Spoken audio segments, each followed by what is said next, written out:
Hi everyone, welcome to another maths video by Maths with Sarah. So today we're going to be taking a look at this really quite challenging GCSE Maths question.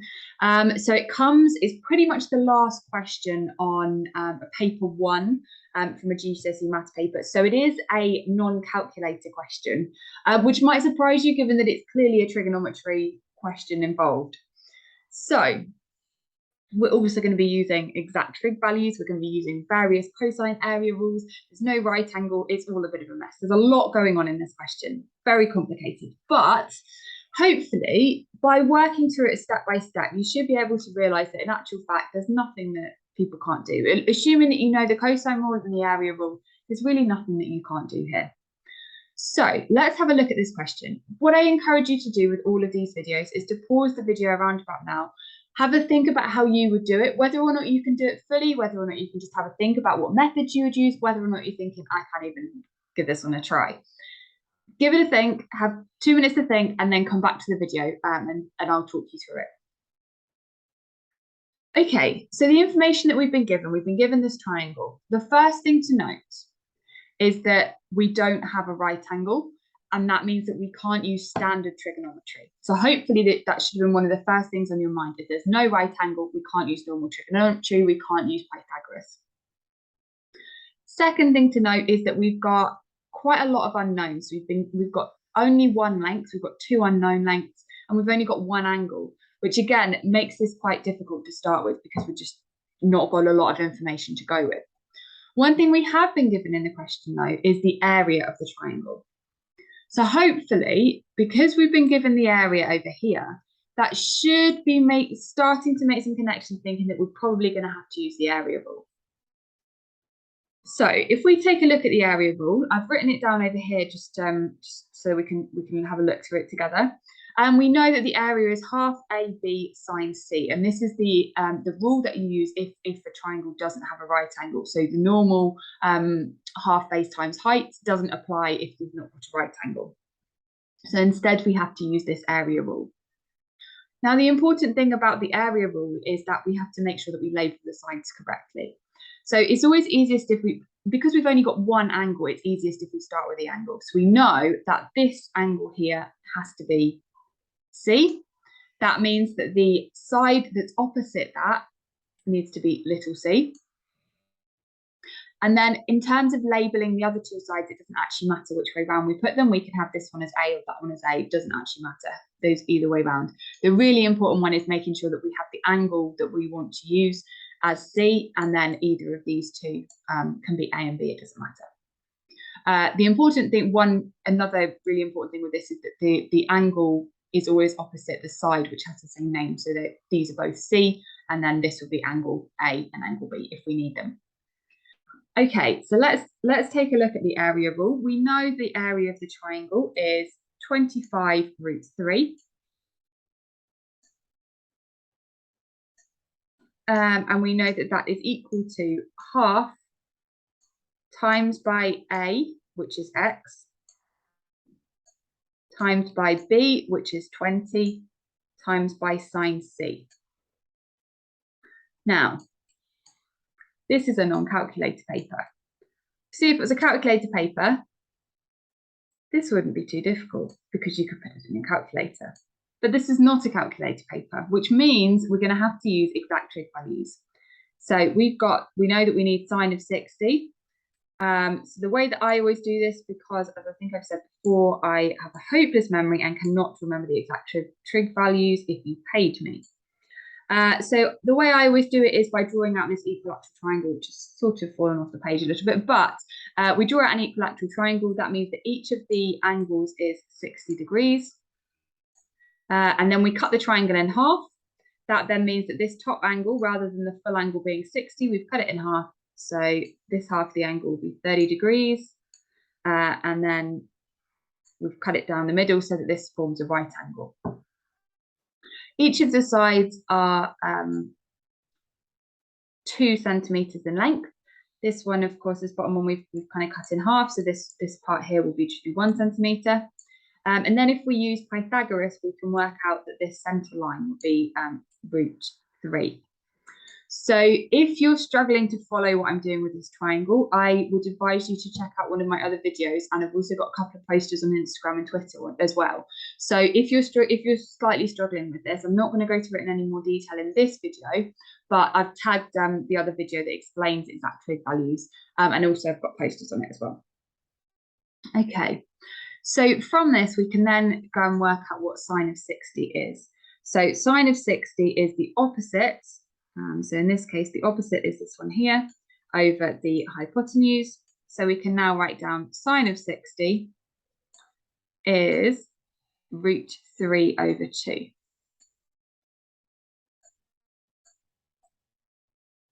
It's the opposite, root 3 over the hypotenuse, which is just 2. Okay. Now we can start to manipulate this and try and simplify it down a little bit. So we'll stick with our 25 root 3 on this side, and then we'll have a bit of a play with the other side. So we have got a half times 20 times root 3 all over 2. So if we kind of figure this out, we've got essentially 10 times root 3 times by x all over 2. Because I've sort of combined this half times 20. So if we, again, sort this one out, we can turn this just into a 5. So now we've got 5 root 3 times by x. If we divide this side by 5 root 3, we end up with 25, or rather if we divide both sides by 5 root 3, we'll end up with this side having 25 root 3 over 5 root 3, and that will just leave x on this side. Now again, we can cancel these. So this is 25 divided by 5, which is 5, and then the root 3 will both cancel as well. So that leaves us with x equals 5. Excellent. It's a good start. We've gone from having a lot of unknowns to having one less unknown. Now, some of you might have been thinking, well, actually, we didn't need to work out what x was. The question asked us to work out what w was. Unfortunately, we can't do this in a one step. This is too much to do to get it in one step. We have to go through figuring out what x is to then work out what w is, which is actually why this is such a good question, is that you can't do it in one step. You've got to do it in however many other steps. Okay, right. I'm just going to rub this lot off. So I've still got a little bit of space to write the next bit in. So we've now got one less unknown. We have now got 20 centimeters over here. We've got a value of 60, and then we've got an unknown here. Now, in order to do the next step, we can't use traditional trigonometry. So we have either the cosine rule or the sine rule. The sine rule requires that we have a pair of an angle and a side. Unfortunately, we've only got one angle, and the corresponding side is the one that is unknown. So we can't use the sine rule, but we can use the cosine rule. So I'll pop the cosine rule up here just to remind you. So we've got c squared equals a squared plus b squared minus 2ab cos c. So again, we've only got one angle, so we know that cos this has to be c, capital C, big C, so that we can do cos of this angle. That then means that this is little c, and then again, it doesn't matter which way round we label these two sides. So I'm going to put this one as A and this one as B for now. Okay, let's start writing this down. So we know that w squared is equal to a squared plus b squared, b being 20, minus 2 times, I'm going to put this in brackets so I don't get confused, times by 5 times by 20 times by cos of c. So this would be the same as cos of 60 degrees. Okay.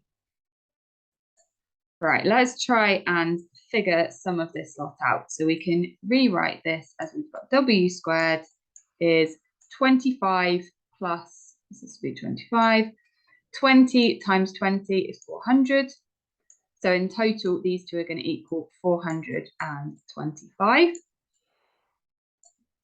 And then we need to subtract from that 2 times 5 times 20, which is 200 times by cos of 60. So cos of 60, we'll go back to this triangle here. We've got opposite, hypotenuse, and this will be the adjacent. So for cos, we need cos of 60, we need the adjacent over the hypotenuse, which is a half, or 1/2. So we're going to do 200 times by a half. So we've got 425 minus, this would be equal to 100. So that in total is going to give us the answer of 325. But are we done yet? Not quite. So we know that w squared equals 325. So now we would have w is equal to square root of 325. Unfortunately, remembering your surds, this is not as simple as it can be. We've even been asked to give your answer in the form a root b. So we know that we're going to have to do a little bit more here. Okay, so let's think about what square numbers we could divide this by. So my first thought when I saw this was probably 25. Unfortunately, I don't know my 25 times table up to 325. I'd have to skip count up in 25s. So given that there's 4 25s in each 100, that would be 3 times 4, which is 12, plus the extra one for the 25. So that would be 13. This is the same as 13 times by 25. So in which case, instead of writing this as root 325, we can do it as root 13 times by 25. We can then separate these out. Again, if you're struggling with this bit of simplifying the surds, I'd advise you to check out one of my surd videos where I go through all the different methods you can simplify. Again, I've tagged it in this video. And also I've got another surd cheat sheet. So check out my Instagram or my Twitter, and that the surd cheat sheet is on there, which should help out with this question. So then we can say that, well, we know that root 25 or square root of 25 is just 5. And root 13 can't be simplified anymore because that's a prime number. So we finally got to the answer. Hopefully you followed all of that through. It was a very, very complicated question. There were a lot of different steps involved. It's definitely a grade 9 A star style question because there's so much that you need to remember. Just as simple as remembering that there's not a right angle, so you need to use the special trigonometry rules rather than standard trigonometry is actually something that will catch a lot of people out. Remembering the cosine and the area rules, knowing your exact trig values, being confident dealing with surds at the end. There's so many things where people can trip up with this.